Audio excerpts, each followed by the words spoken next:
Shalom, graça e paz, igreja. Difícil ver tantos amigos, família, amigos de uma vida. Difícil não porque dói, difícil porque a gente fica com vontade de expressar tudo que está aqui dentro, tudo que está explodindo. E colocar a palavra no lugar agora não é fácil.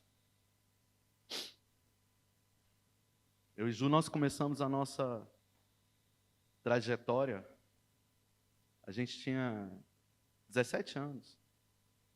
Hoje eu estou com 47. 17 anos nós fomos apresentados oficialmente, porque com 15 eu já escutava falar dela, mas essa é uma outra história. E esse testemunho, essa história, essa ministração, eu quero dividi-la em 3 etapas. E eu vou pôr aqui o reloginho para eu honrar o tempo que nós temos. E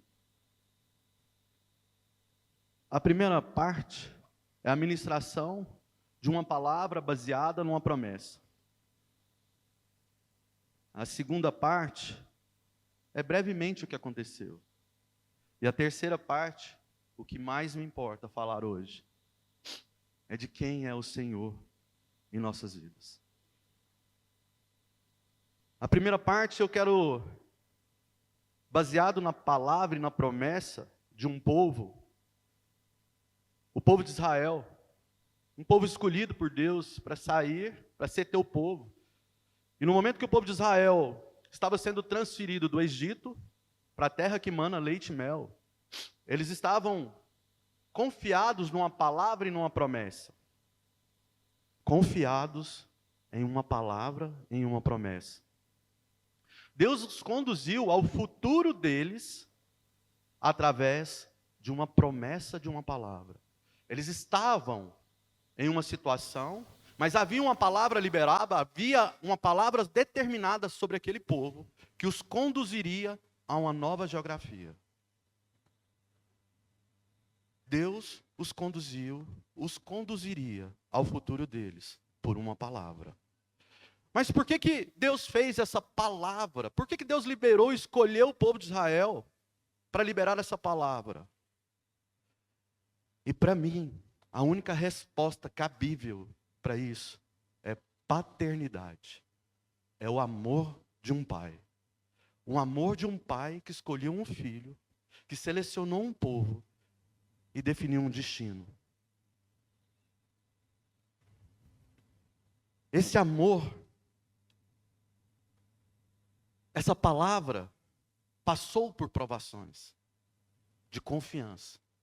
E é interessante que mesmo tendo a promessa, mesmo tendo a manifestação diária do cumprimento dessa promessa em meio a essa trajetória, a gente vê nos relatos bíblicos que o povo de Israel via a nuvem da presença, via a coluna de fogo, e mesmo assim, mesmo acompanhando uma palavra, uma trajetória a um destino, mesmo contemplando Deus no dia a dia, o povo de Israel recorrentemente esquecia da relação de paternidade e olhava para trás, para onde ele estava.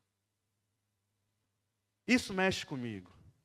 Porque eu e Ju, com 17 anos, começamos a escutar e a arder nosso coração para palavras sobre as nossas vidas.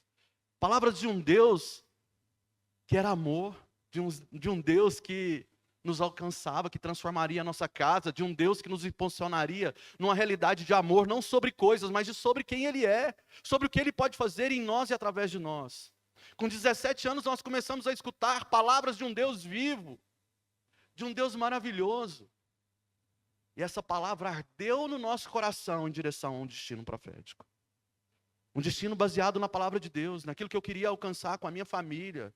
Eu queria que a minha esposa fosse aquela mulher sábia que edificasse o lar. Era uma promessa da palavra, que meus filhos fossem como rebentos de oliveira ao redor da mesa. Essa era uma palavra que eu comecei a acreditar.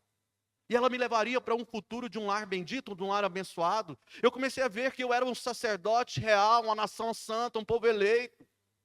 Isso tudo ardia no meu coração, porque era isso que fazia a minha vida ter sentido. a promessa de um pai para um filho. Isso me levaria ao destino e ao futuro que eu gostaria. E até hoje observamos algumas relações com isso na nossa vida cotidiana. Porque em momentos onde nós estamos numa trajetória e que vem as dificuldades, a nossa tendência primeira é esquecer a identidade de quem nós somos. A primeira coisa que a gente faz no meio do caos é perder a identidade. Quando eu digo identidade, essa relação da paternidade de uma promessa, de algo que era factível, de uma fé que você tinha inabalável, mas que agora está sendo sujeita a uma provação. E diante dessa provação, a primeira coisa que você tende a perder é a identidade de quem você é. No momento de necessidade, a tendência da carne é abolir a identidade. E a segunda coisa, perdendo a identidade, você perde a referência de quem é Deus, de quem é o Senhor na sua vida, do que Ele pode fazer. E essas duas coisas começam a ser sofismas na nossa mente, batalhas na nossa mente, e que precisam de um posicionamento. Quero que os irmãos abram comigo o livro de Salmos 23.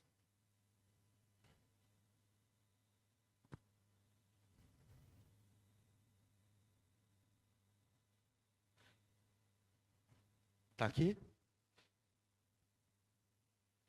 O Senhor, está na NVT? Eu vou ler é diferente a tradução, eu vou ler por aqui. Mudou?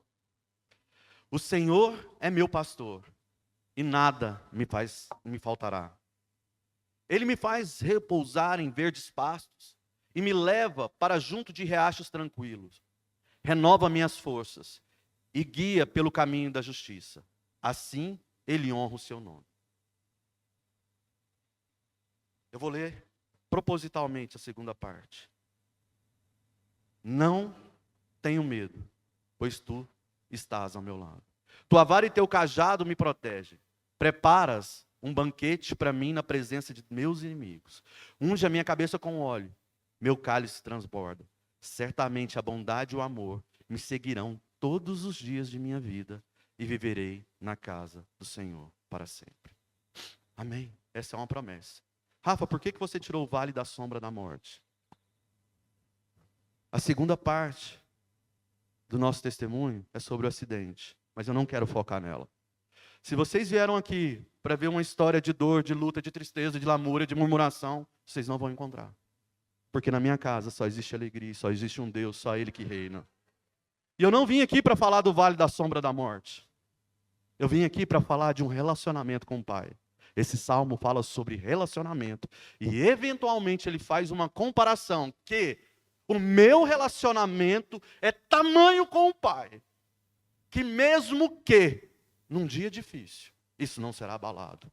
Então nessa manhã vocês não vieram aqui para ver alguém lamuriar, para ver alguém murmurar, dizer que Deus não tinha o controle porque Ele nunca foi pego de surpresa e as promessas dele para mim nunca se findaram. Eu continuo caminhando na promessa de ter uma esposa sábia, uma mulher que edifica o meu lar, que é a minha companheira desde jovem e que tem os filhos benditos na casa do Senhor.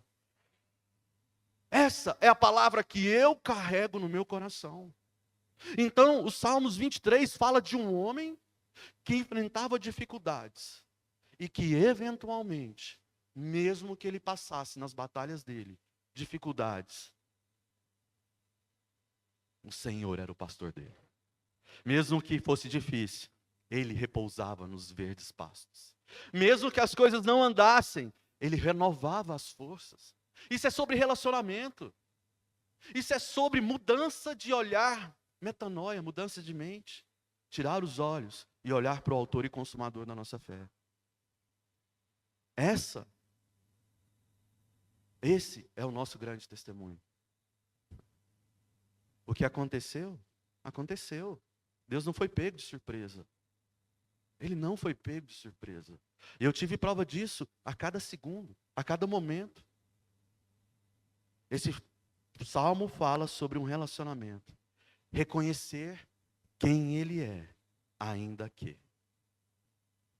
Quantos de vocês, de nós, existem momentos nas nossas vidas que o ainda que fala mais alto de quem somos e de quem Ele é. O salmista está nos ensinando sobre relacionamentos, e tem algo que Davi fazia, era se relacionar apesar de quem ele era, apesar dos traumas, apesar de todo o lixo que ele carregava, e apesar de toda a glória que ele carregava como rei. Ele era um homem que foi chamado por Deus segundo o coração, porque apesar de, a referência era o Rei dos Reis, o Senhor dos Senhores. Relacionamento. A gente tem na Bíblia incansáveis relatos de relacionamento. No Éden, Deus passeava com seus filhos. Na saída do povo, Ele era a coluna, Ele era a nuvem. Ele estava presente. Moisés subia, falava com Deus face a face. Maria e José nos trazem um Deus Emanuel, um Deus conosco, um Deus presente. A nossa história em Cristo, ela é uma história de relacionamento. Cristo foi o pão vivo que desceu do céu, que não se usurpou ser Deus. Mesmo sendo Deus, se fez homem para ter conosco. E nós, em Cristo, somos morada do Deus vivo, templo do Espírito Santo. Tudo fala sobre relacionar, sobre intimidade.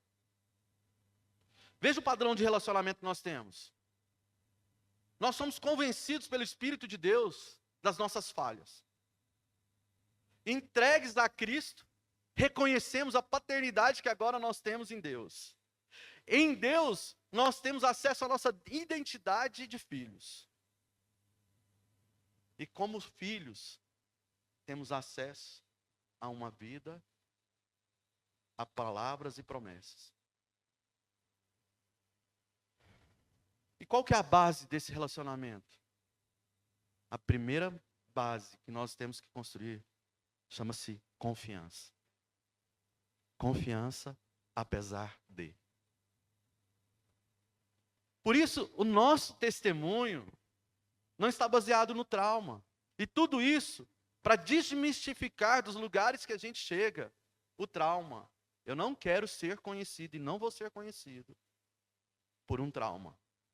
Eu e a minha família vamos ser conhecidos porque existe um Deus que opera em nós.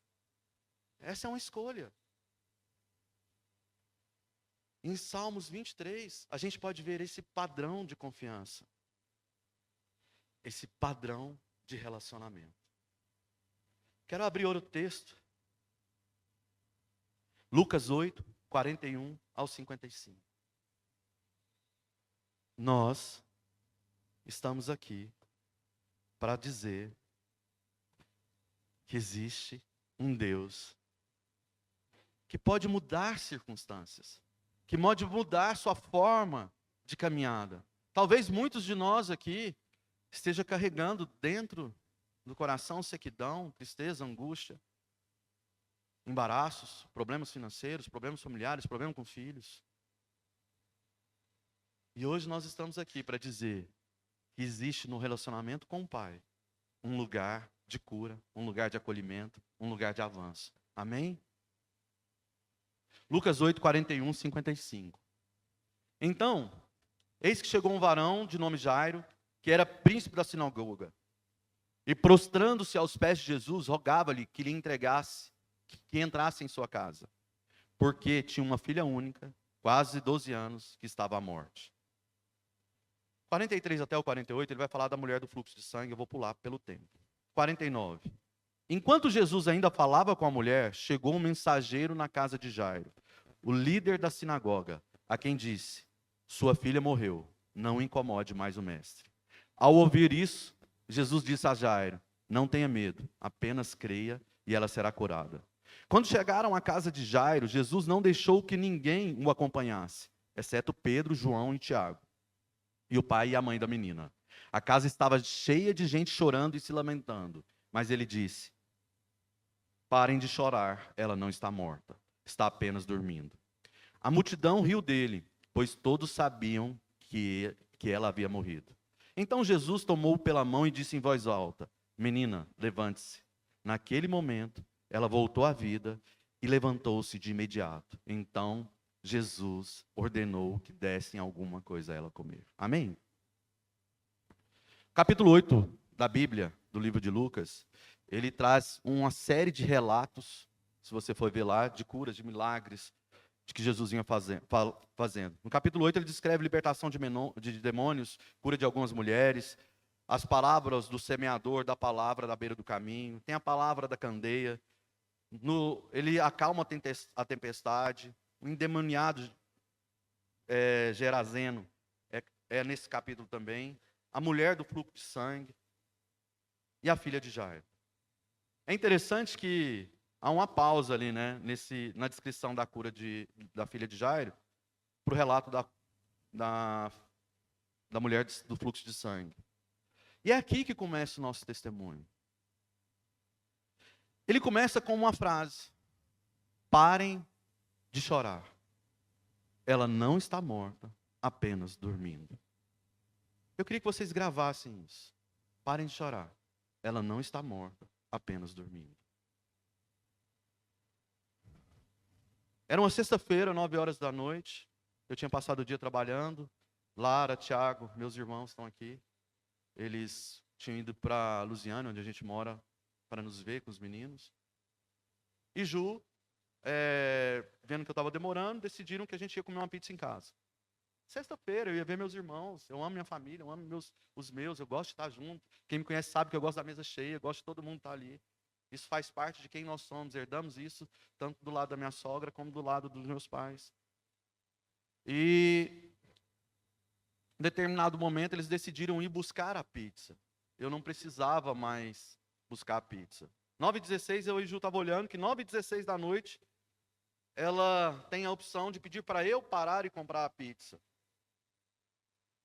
Mas eles decidiram que eles iriam buscar essa pizza. Aciona o portão para, fica girando a catraca, aí a Ju vai ajudar. No que ela vai ajudar, é um portão o portão lá de casa deve ter uns 400 quilos. Quando ele foi abrir, ela não viu, foi voltar a ele, o portão bateu e ricocheteou o peso todo em cima dela, fazendo com que ela tivesse lesão L1, L2, L3 na medula. Quando eu chego na rua, eu vejo o carro parado, um reboliço ali, e ao olhar eu achei que era assalto. Parei o carro lá onde estava mesmo, vim a pé pela calçada escondidinho. A Larissa me viu, falou: a Ju. Quando ela falou a Ju, eu já entendi que era algo grave. A Ju estava debaixo do portão ainda, eu ajudei a levantar. E dali para frente, a gente começou a viver uma mudança numa sexta-feira, em pleno momento de comunhão da família. Quando a gente chegou no hospital, e eu não vou parar nos detalhes todos, porque é um caso longo, algumas coisas foram muito pesadas de se ouvir. A primeira, que na verdade foi antes, quando a Ju estava deitada, que ela me falou assim: Rafa, não estou sentindo as minhas pernas, elas estão formigando. Naquele momento, a única reação que eu tive foi ela deitada no chão, eu deitar em cima dela, do lado contrário, ficou então os dois deitados, cabeça com cabeça. Eu tampei os olhos dela para ela não ver o que estava acontecendo ali, o corpo do bombeiro chegando. Pus minha boca no ouvido dela e deixei a boca dela no meu ouvido e comecei a orar. E comecei a aquietar aquele ambiente, a buscar em Deus ali que Ele pudesse nos tomar conta, que Ele pudesse, naquele momento, tomar conta daquela situação. E a Ju falava para mim assim: Rafa, tira minha perna porque eu não aguento mais ficar de joelho. Só que ela estava deitada. Naquele momento, eu comecei a sentir um pavor. Porque como que pode uma pessoa estar deitada, reclamando que as pernas estão dobradas? E aí chegou um pastor, amigo nosso, ele fez o teste primeiro de sensibilidade. Eu amo esse homem, eu confio nele. Ele é um pastor que pastoreava junto conosco, que e a função principal dele era resgate. E nessa noite, quando eu liguei para ele, eventualmente a ambulância do resgate estava na casa dele, ele com a chave para ser o motorista. Alguns meses depois a gente foi para o hospital e o cara perguntou, o médico, quem fez o resgate? A gente contou a história, ele falou assim, esse cara fez o melhor resgate que ela poderia ter tido. A lesão dela ficou preservada por esse resgate. Então a gente começou a perceber ao longo da caminhada, que mesmo que naquele momento a gente não tivesse percepção do que estava acontecendo, que o Senhor estava cuidando de cada detalhe. Era a chave da ambulância que estava na casa aqui com ele, que poderia vir logo. Era o jeito que ele estava manuseando. Era a gente chegar no hospital e as coisas estarem aceleradas, acontecendo. Era um cuidado geral. Era pandemia. Protocolo de segurança total. 0 acompanhantes no hospital. Em Lusiânia, na primeira tomografia, eles me chamaram e disseram assim para mim. Esposo, tira a sua esposa daqui. Nós não temos capacidade de cuidar dela. A pressão dela está 6/4. Todos os sintomas nos dizem que ela tem uma hemorragia interna. E foi a primeira vez que eu vi a lesão. Aqui está a lesão dela. L1, L2 e L3, elas estavam estouradas. E a medula tinha saído para fora da vértebra. A questão era como contar para a Ju. Não era só sobre mim. Era como falar para uma mulher que a partir de agora ela estava com uma lesão tão grave. Aquilo tirou meu chão, não só pelo fato, mas também pela preocupação de como contar. Nós conseguimos então ir para o hospital. Quando eu cheguei no hospital, eu não pude ir com ela na ambulância. Eu fui num carro atrás. Quando eu cheguei no hospital, eles pararam a ambulância na emergência em Brasília. A Ju entrou, o cara pôs a mão no meu peito. Covid, você não pode acompanhar. Só que a Ju estava com um diagnóstico de paraplegia. Imagine, gente, 17 anos. A gente estudou junto, a gente comprou o primeiro carro junto. A gente batizou na mesma água. A gente sempre caminhou junto. E no momento mais difícil da vida dela, ela estava entrando no hospital sozinha. E ele falou assim para mim, daqui 15 dias a gente pode te dar uma visita. Nesse momento, ele me apontando, alguém lá de dentro disse assim, você é o Rafael? Lá no balcãozinho, lá no fundo, eu falei, sou. Tem uma liberação aqui para você entrar. Cara, vocês não têm noção o que foi aquilo. Eu entrei, cheguei na porta do elevador que ia para a UTI, me vi o segundo desafio, maquinista, ordem de protocolo. O que você está fazendo aqui? Eu cheguei no maquinista do elevador e falei assim, minha esposa, bem no ouvido dele, para ela não escutar, ela está com uma lesão medular e ela não sabe.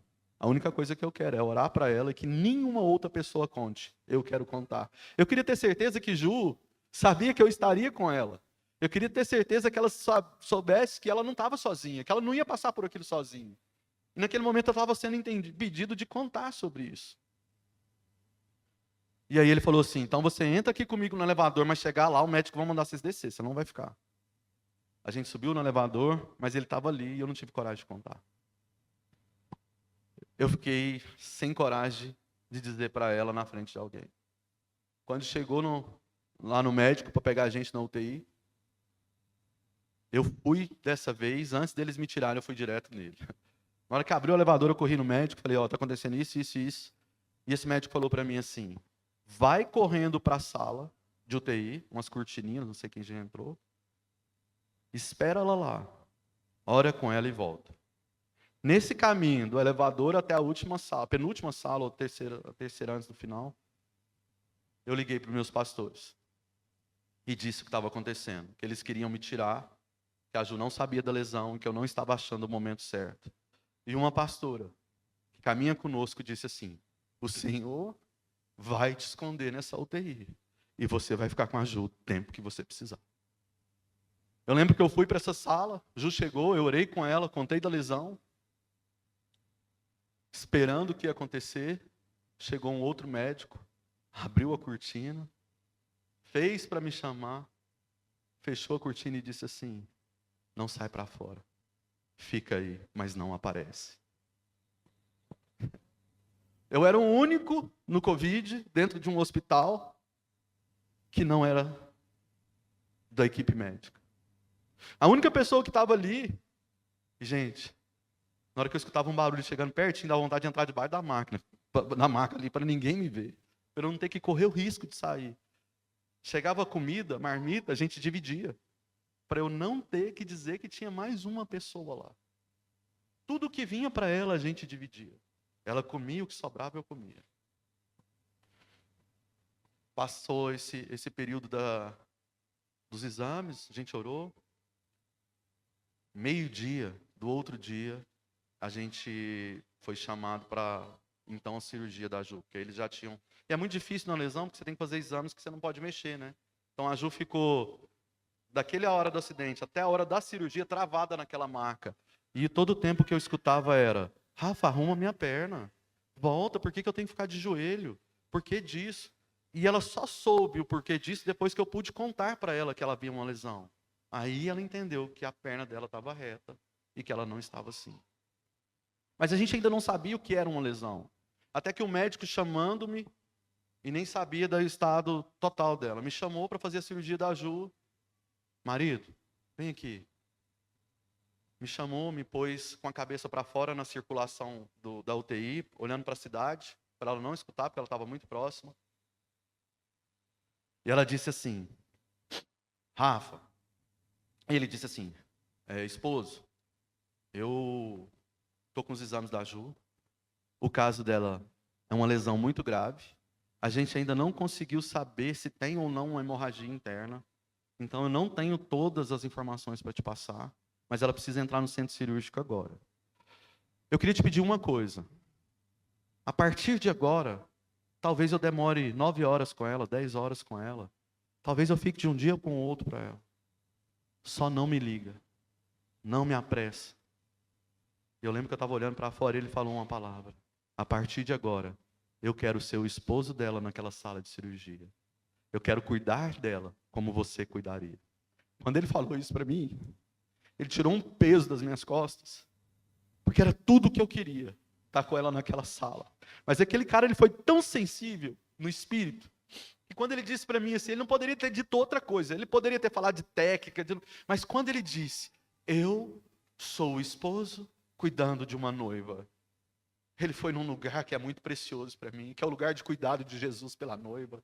Ele foi num lugar que desde criança eu orava, e Ju sabe disso, Pai, me ensina a amar a minha esposa, como tu amas a igreja. Quando ele falou aquilo para mim, eu tive a convicção plena que eu estava na presença do próprio Deus, escutando do zelo e do cuidado fruto de um relacionamento. Eu lembro que eu virei para ele e falei assim, eu não vou te chamar, faz o que for preciso. Ele saiu. Eu pedi para ele mais uma vez para eu orar. Ela na maca eu orei, já no caminho para o centro cirúrgico. Nós oramos. Eu entrei para dentro da UTI, peguei o lençol que ela cobria, forrei o chão, ajoelhei e chorei como eu nunca chorei na minha vida. Eu não tinha mais lágrima. E aí foi a segunda vez que Deus falou comigo naquele hospital. Eu de joelhos, sentado. Quando eu olhei no meio das minhas pernas que eu escutei um barulho, tinha 2 enfermeiras comigo que eu nunca vi na minha vida. De joelho atrás de mim, dentro de uma UTI, chorando e orando comigo. Cara, anjos foram levantados naquele lugar em forma de pessoas. E Deus naquele momento disse assim, filho, onde 2 ou mais estão, você sabe que eu também estou. Era uma forma que Deus estava mostrando para mim do cuidado e do zelo dele. Apesar de. Eu não conseguia ver os traumas, eu só estava enxergando tanto milagre. Eu falava assim, meu Deus, tua vara, teu cajado são comigo. Ainda que o Senhor é o meu pastor. Os olhos meus a todos os momentos estavam sendo tirados do momento de dor para o momento de graça e de milagre. Ju fez a cirurgia, foi lindo, nós conseguimos uma vaga, deu tudo certo. Foi algo maravilhoso aquele período. E aí nós fomos da UTI para o quarto, do quarto nós fomos para casa. Nós tivemos o segundo momento, a descoberta de uma lesão. O que é uma lesão medular? Eu sou profissional que mexe com projeto e planejamento. Escutei isso na faculdade, mas nunca imaginei que isso de perto, falaria tão forte no meu coração. L1, L2, L3 quebrada, falta de movimento, sensibilidade, cintura para baixo. Surpresa para o Rafa e para a Ju. Intestino não funciona, bexiga não funciona. Eu não sabia disso, eu não sei quantos sabem aqui disso. E aquilo não era só mais o brandar. Era a parte fisiológica. Dor neuropática, 24 horas por dia sentindo dor. Neurônios tentando se conectar. E a gente foi descobrindo coisas difíceis, coisas pesadas. E aqui, família, especificadamente família. Eu e Ju decidimos contar algo que vocês não sabem. E eu queria que vocês escutassem para a glória dele, não para que vocês fiquem com raiva, chateados. Não é essa a intenção. Nós passamos muita coisa, eu e Ju, que a gente não levou. E a gente sente que vai chegando um tempo que a gente tem que começar a falar. E hoje é um tempo desse. A primeira coisa que nos pegou foi dentro do hospital, que eles falaram do processo de evacuação, que não funcionava, que a Ju precisaria fazer toque. Que talvez ela não conseguiria fazer toque e alguém de fora ia ter que fazer toque por ela. É tirar demais a intimidade. É avançar demais. É agredir demais. A tendência da mente é uma confusão louca nesse momento. É um tanto de porquê, é um tanto de questionamento, é um tanto de dardo inflamado de Satanás, que o caminho do relacionamento se torna o caminho de cura. Aprendemos, entendemos e glorificamos. Seguimos naquilo que Deus tinha nos falado. Na palavra que a gente recebe desde os 17 anos. Que existe uma família bendita, uma mulher sábia, uma coluna, uma voz profética dentro do nosso lar. Uma família capaz de impactar uma cidade, uma sociedade, assim como a minha, a sua também é. Baseamos a nossa vida nisso e seguimos. Procuramos um tratamento. Em Israel. Achávamos que conhecíamos a pessoa. Durante 3 meses, nós traduzimos para o hebraico documentos. Fizemos junta médica no Brasil. Com uma equipe do lado de lá, que fazia a Ju chorar, trazendo expectativas. Células tronco, você vai ser curada, mandava reportagem das coisas. E a gente começou a sonhar, mas sonhar tanto com aquilo. Que Deus estava abrindo uma oportunidade, que Deus estava mudando. Gente, eu lembro que quando a Ju sentava nas reuniões de vídeo, que eles falavam das pessoas que estavam acontecendo, do tratamento que Israel estava, é um dos maiores hospitais do mundo. O que nós fizemos? Pegamos o recurso que nós tínhamos guardado. E como família decidimos aportar em Israel. Marcamos a primeira junta médica. Ela foi cancelada. Marcamos a segunda junta médica. Ela foi cancelada. Marcamos então para o sábado. E a desculpa é Covid, loucura, Israel, morte. Não consegue juntar a equipe de São Paulo, não consegue juntar a equipe daqui. E marcamos a junta para um sábado então, 9 horas da manhã. A Ju tinha ido para o Luci, que é um hospital de São Paulo. A gente tinha conhecido pessoas que tinham a mesma visão de tratamento. Marcamos 9 horas. 9 horas estávamos todos online. São Paulo, Israel e nós. O pessoal de Israel não entrou. Teve uma emergência. Daqui 1 hora, 11 horas, meio-dia, nada acontecia. Joga para tarde. Quando foi 8 horas da noite, eu senti algo no meu coração. Falei assim, Ju, você percebeu que nós nunca vimos a face das outras pessoas da equipe médica, só de um? E que todas as vezes que a gente fala no WhatsApp, é só texto, nunca é voz? E a única voz e o único vídeo que a gente conhece dessa pessoa que está gerenciando a junta de lá? Nós então decidimos investigar mais a fundo. E naquele dia, nós descobrimos que todo o investimento, todo o dinheiro, tinha ido para a mão de um cara que embolsou e nunca deu entrada lá. Eu chorei sozinho, muito. Nosso dinheiro tinha ido embora, mas eu chorei muito, porque a Ju tinha um prazo de 6 meses para o tratamento. E quando a gente conseguiu entrar em contato com o hospital, o que o hospital me disse foi, sua esposa perdeu o tempo. Eu fui tomado de ódio, de ira. Eu não conseguia acreditar que um ser humano era capaz de, durante 3 meses, quase que semanalmente, embolsar o dinheiro que a gente tinha guardado, oferecer uma esperança que ele não estava honrando. Isso, pais, vocês não sabem. Nós perdemos. E nós decidimos entregar para o Senhor e deixar na justiça dos homens e seguir a vida. Mas aí vem um lado lindo de tudo isso. Nós fomos para São Paulo, para um tratamento lá.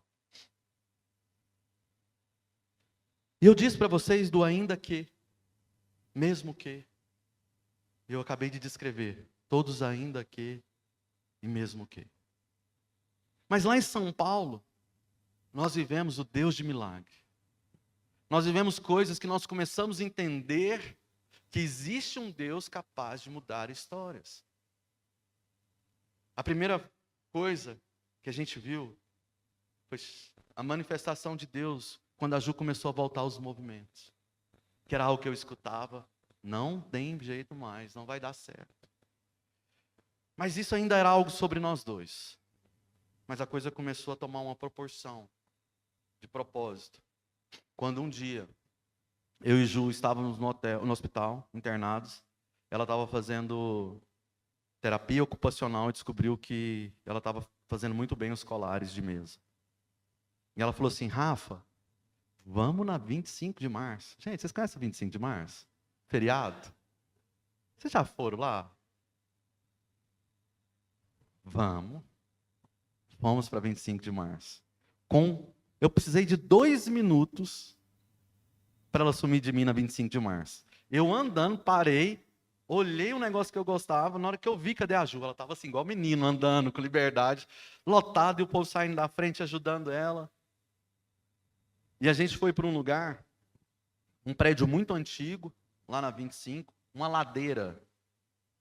E é interessante que nessas horas, você se vê no desafio, Deus começa a levantar gente para te ajudar, e arrumar a pessoa com a pizza, sai da frente que eles estão passando, e aquele negócio todo, tem uma cadeirante. E a gente foi vendo o cuidado, né? E a gente chegou nesse prédio que ela tinha achado na internet, não tinha acessibilidade, juntou uns 3 para me ajudar, o elevador era daqueles aqueles antigos que é de grade. Aí não estava funcionando, era 4º andar, vai a gente, né, Ju?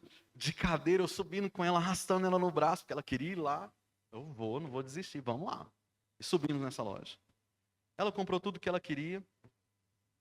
Nós conhecemos um senhor, um rapaz naquela loja, e esse rapaz, ele atendeu a gente muito bem. Eu fiquei constrangido com o tamanho atendimento dele. A gente comprou, foi embora, pegou o contato dele.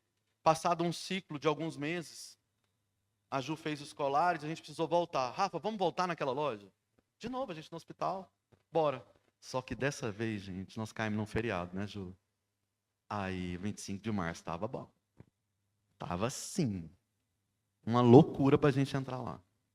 Aí, nós paramos, chegamos na loja. Uns 3 meses, isso? 3 meses mais ou menos depois. Eu entrei nessa loja. Quando a gente entrou na loja, o dono veio, ele e a esposa. Só que dessa vez, ele veio constrangido ao extremo a nos servir. Ele faltava me carregar e pôr na cadeira. Era algo assim, fora do normal. Foi comprar lanche, foi comprar não sei o quê, comprou suco. Aí eu falei que eu não ia tomar refrigerante, ele foi comprar chá. Enfim, ele começou a me tratar de uma maneira que estava me constrangendo. Isso eram umas 10 horas. Ju ficou separando, a gente gosta de conversar, ficamos conversando. 12:00 os shoppings fecham lá no sábado. 12:00, eu comecei a ficar preocupado que ela tem que fazer sonda. Ju, vamos fazer a sonda? Vamos. Chegamos lá no banheiro. Ju, estou sentindo algo no meu coração que a gente tem que orar com esse cara. E eu tirei ela para isso, para falar para ela o que estava sentindo. Tem algo aqui nessa loja, eu não estou sabendo o que é, mas nós vamos voltar lá agora, nós vamos orar e vamos embora. Chegamos lá, de novo, constrangimento, aquele jeito e tal, e eu agoniado. Resumindo, numa loja 25 lotado, eu não tive coragem de constranger no lugar e orar com ele. Pegamos as coisas, pagamos, E eu lembro que ele atravessou na nossa frente, ficou na porta do lado de fora para a gente sair, ele nos dá o último abraço. Quando eu estava saindo, quem me conhece sabe que eu gosto de pescar. Numa loja de bijuteria tinha um estojo de pesca, na porta do lado direito, que me chamou atenção. Eu peguei o estojo e falei assim, ué, um estojo de pesca aqui? Ele do lado de lá falou assim, senhor gosta? Eu falei, amo. Ele falou, leva, é para você. Na hora que ele falou isso, o Espírito Santo falou para mim assim, era para você entregar para ele. E ele está entregando o melhor dele para você. Naquele momento, eu fiquei tão constrangido que eu falei assim, Ju, volta. Nós precisamos orar. Eu contei essa história para ele. Eu não tive coragem, pedi perdão, orei com ele. Ele chorou muito e muito e muito. Agradecemos e fomos embora. Nós decidimos, depois de um tempo, voltar para comprar essas coisas.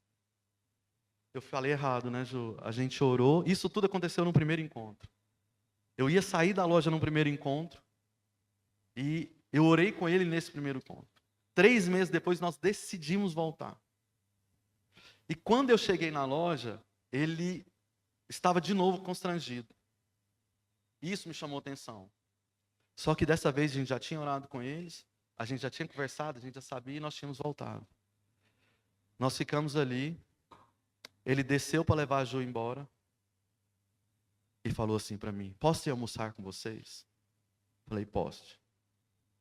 Ele falou, eu preciso contar algo para vocês.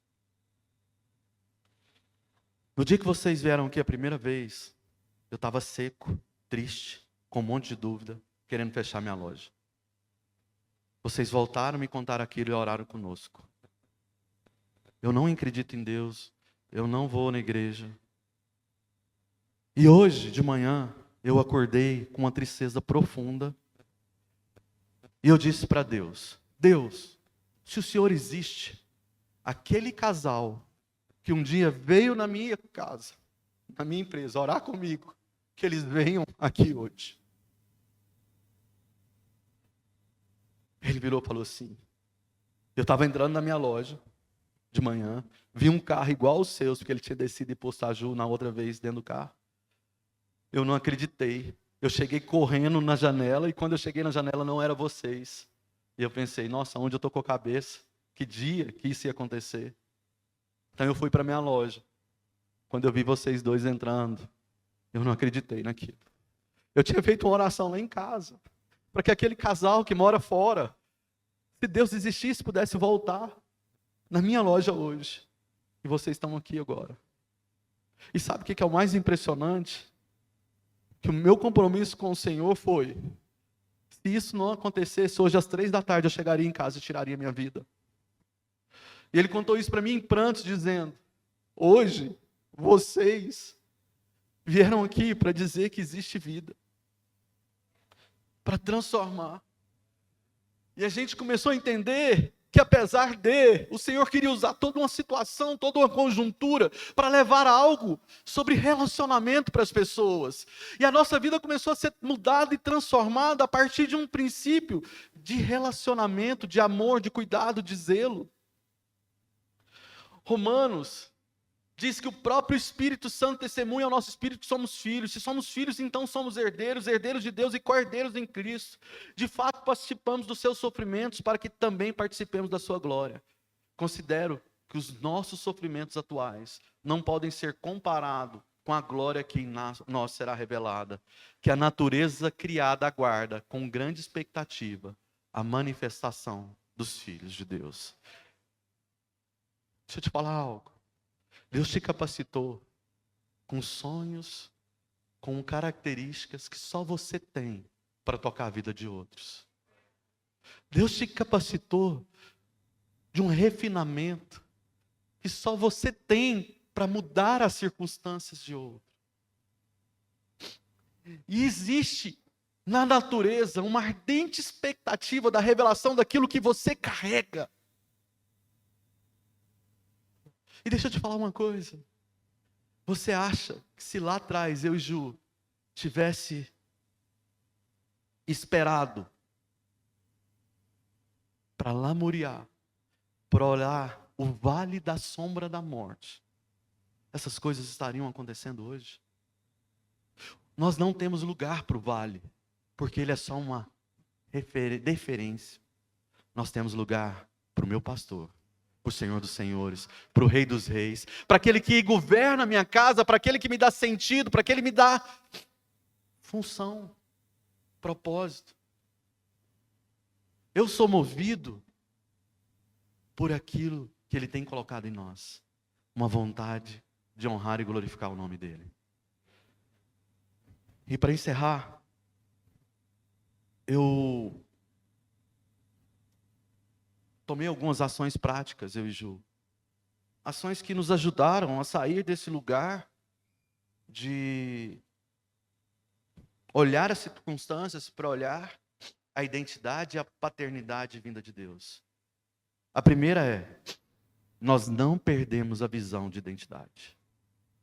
Quando a gente foi em Israel, uma coisa que marcou em Israel foi que quando o povo começou a voltar dos guetos, para os guetos, retornar para Israel, eles não tinham o que comer, era uma pobreza extrema, e no Museu do Holocausto eles ensinam que o povo de Israel começou a sentar ao chão e dizer, vamos ceiar à mesa, mas não tinha mesa, era no chão. Vamos cozinhar o que temos, não tinha comida, então era meia, era o que tivesse. Mas não vamos perder o estar à mesa, quem Ele é. Porque senão nós vamos perder a nossa humanidade e a nossa referência. Isso nós fizemos. Nós não perdemos a visão de identidade que nós temos. Nós não perdemos, em segundo lugar, a visão de continuidade. Lembra do povo que tinha uma palavra e tinha um futuro, que tinha um lugar, uma geografia e tinha uma nova geografia? Não perca a visão de continuidade pelos problemas. Nós somos feitos para, na nossa força, na nossa fraqueza, o Senhor ser forte. Nós somos movidos, não por nós ou pelo nosso braço, nós somos movidos através do poder que em nós opera. Ora, se está operando o poder é porque em mim está faltando. E hoje tenho muito claro, está faltando, mas Ele está operando. Eu estou saindo de um lugar que eu tenho identidade e estou dando uma visão de continuidade, porque a promessa não depende de mim, depende de quem prometeu. Amém? Terceiro, não perca a visão do seu futuro profético. Aquilo que Deus falou no seu coração sobre a sua casa, sobre a sua família, sobre a sua igreja, sobre o seu momento, sobre a sua profissão. Não tire os olhos dessa visão. Quarto, alinhamos a fala. Transparência, empatia e reconhecimento. Nós alinhamos a fala, nós precisamos, eu e Ju, alinhar falas. A gente, em vários momentos, nós precisamos ali ter conversas de alinhamento, conversas difíceis, conversas que ela precisava ter sob exposição, sob cenários de confrontos, sob lugares. Nós alinhamos a nossa fala, nós tivemos transparência, nós olhamos nos olhos. Nós também tivemos a visão de alinhar o nosso foco. Para onde nós queremos ir? Isso começou a mudar a nossa forma de trabalhar naquilo que Deus estava fazendo, de entender o que Deus estava fazendo. E por último, nós entramos num alinhamento do que nascemos para vir fazer, do nosso propósito, que é tudo sobre Ele, é tudo por Ele, dele e para Ele. Nós podemos hoje dizer, eis-nos aqui. Nós hoje podemos contar, não das dores, mas dos milagres. Eu não estou preocupado mais com a dor. A gente hoje até ri de algumas coisas, né? A gente chega em lugares e o Senhor tem nos trabalhado e a gente tem visto o Senhor em cada detalhe. Hoje nós estamos sonhando com o nosso futuro. Existem sonhos e projetos que Deus está colocando no nosso coração acerca dele. Essa circunstância, essa situação nos trouxe um lugar de intimidade e de percepção. E nós estamos sonhando com alguns projetos. Eu quero dizer para vocês, a gente deixou um vídeo aqui, que conta um pouquinho disso.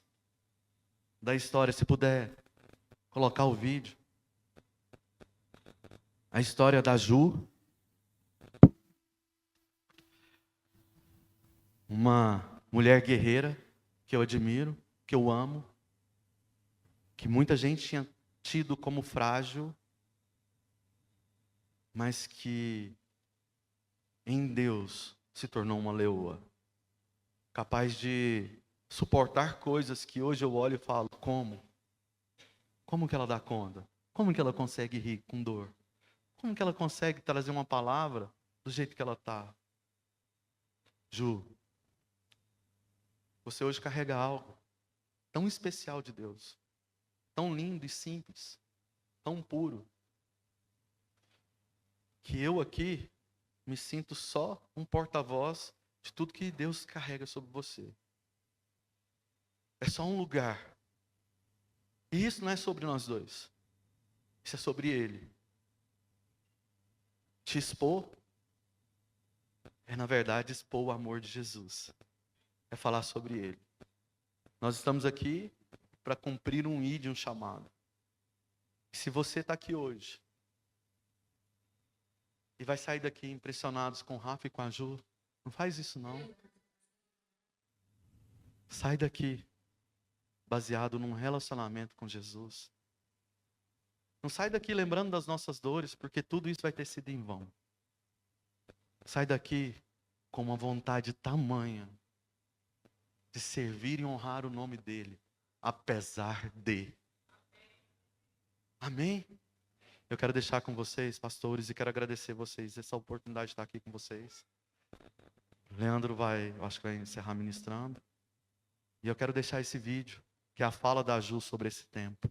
Eu quero agradecer aos irmãos pela oportunidade de estar aqui. Amém? 3 anos que passei pela maior transformação da minha vida. Um acidente doméstico me colocou em uma nova estação. Sofri uma lesão medular e um diagnóstico de paraplegia. De repente, tudo mudou e eu estava apavorada com o que viria depois. Em instantes, minhas prioridades mudaram e deram lugar a um único pensamento. Será que voltaria a andar ou ficaria para sempre numa cadeira de rodas? Tive que vencer o medo e encarar a possibilidade de nunca mais andar. Tive que encarar ao me olhar no espelho e ver o meu corpo transformado. Vi minha intimidade ser retirada e o meu corpo precisou de ajuda de pessoas desconhecidas para ir ao banheiro, para tomar banho, para virar na cama. Nesses 3 anos, perdi fases importantes com as minhas filhas. Muitas vezes, não me senti mulher capaz de acompanhar meu esposo e me preocupei por alterar a rotina dos meus familiares. A minha vida ativa se tornou apenas uma folha em branco. E foi aqui, nessa estação, que os meus planos pessoais não fizeram mais sentido, mas os planos do Senhor começaram a ser a minha única motivação para seguir. C.S. Lewis diz, eu achei que haviam caminhos já prontos, mas descobri que o nosso ir faz o caminho. 3 anos se passaram e aquela página que antes estava em branco, aquela mulher, hoje se vê escrevendo uma nova história, sendo diariamente fortalecida pelo Senhor. Se eu vou andar novamente? Sim, é o que eu falo para mim todos os dias. E como diz o apóstolo Paulo, esquecendo-me das coisas que para trás ficaram, prossigo para o alto. Eu não sou mais uma página em branco, eu sou a história que eu escolhi viver, eu sou a história que resolvi contar. Eu sou a Juliana, a menina dos olhos de Deus.